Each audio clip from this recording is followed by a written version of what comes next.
আপনারা সবাই করতালি দিয়ে সম্মান জানান। বিগত আওয়ামী সরকার বিরোধী যুগপৎ আন্দোলনের শরিক ন্যাশনাল ডেমোক্রেটিক মুভমেন্ট এনডিএম এর ৮ম প্রতিষ্ঠাবার্ষিকী উপলক্ষে রাজধানীর বনানীর একটি হোটেলে আয়োজন করা হয় এই অনুষ্ঠানের। এতে বিভিন্ন রাজনৈতিক দলের নেতারা ছাড়াও নানা শ্রেণী পেশার মানুষ অংশ নেন।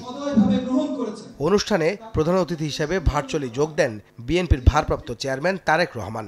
গত ১০ মাসে জুলাই আন্দোলনের সঠিক তালিকা চূড়ান্ত না হওয়ায় সরকারের সক্ষমতা নিয়ে প্রশ্ন তোলেন তিনি।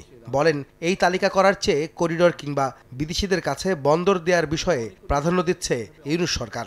গণ অভ্যুত্থানের সরকার রাষ্ট্র ক্ষমতায় থেকে 10 মাসেও যদি জুলাই আগস্টের শহীদদের তালিকা চূড়ান্ত না করতে পারে, না করা যায়, তাহলে সেটি সরকারের সক্ষমতা বহন করে কিনা প্রশ্নটি রেখে যাচ্ছে। সরকার কি তাহলে হতাহতদের ব্যাপারে উদাসীন, নাকি ক্ষমতার মোহে আচ্ছন্ন?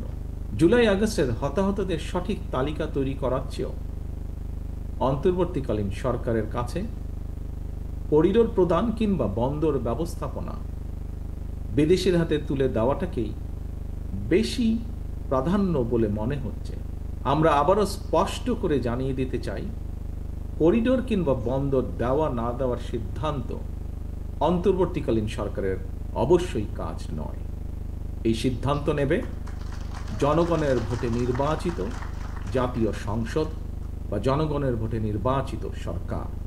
তারেক রহমান বলেন, সুকৌশলে সংস্কারের নামে অভিনব বেড়াজালে জাতীয় নির্বাচনের দিন তারিখ ঘোষণা আটকে দিয়েছে অন্তর্বর্তী সরকার। অযথা পরিস্থিতি ঘোলাটে না করে দ্রুত নির্বাচনের তারিখ ঘোষণার আহ্বান জানান তিনি। সরকার বরং জাতীয় নির্বাচনের সুনির্দিষ্ট দিন তারিখ ঘোষণাকে সুকৌশলে অল্প সংস্কার, বেশি সংস্কার, এ ধরনের একটি অভিনব শর্তের বেড়াজালে বলা যায় আটকে দিয়েছে।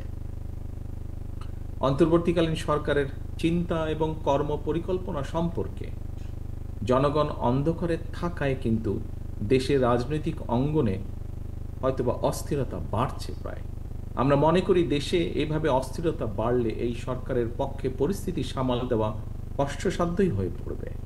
পরিস্থিতি অযথা ঘোলাটে না করে জাতীয় নির্বাচনের সুস্পষ্ট তারিখ ঘোষণা করুন।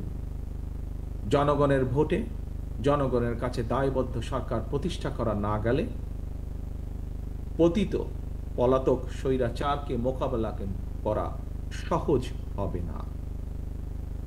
লোভ লাভের প্রলোভন থেকে মুক্ত থেকে অন্তর্বর্তীকালীন সরকার অচিরেই জাতীয় নির্বাচনের তারিখ ঘোষণা করে জনগণের, বাংলাদেশে জনগণের অধিকার প্রতিষ্ঠার দায়িত্ব পালন করবে।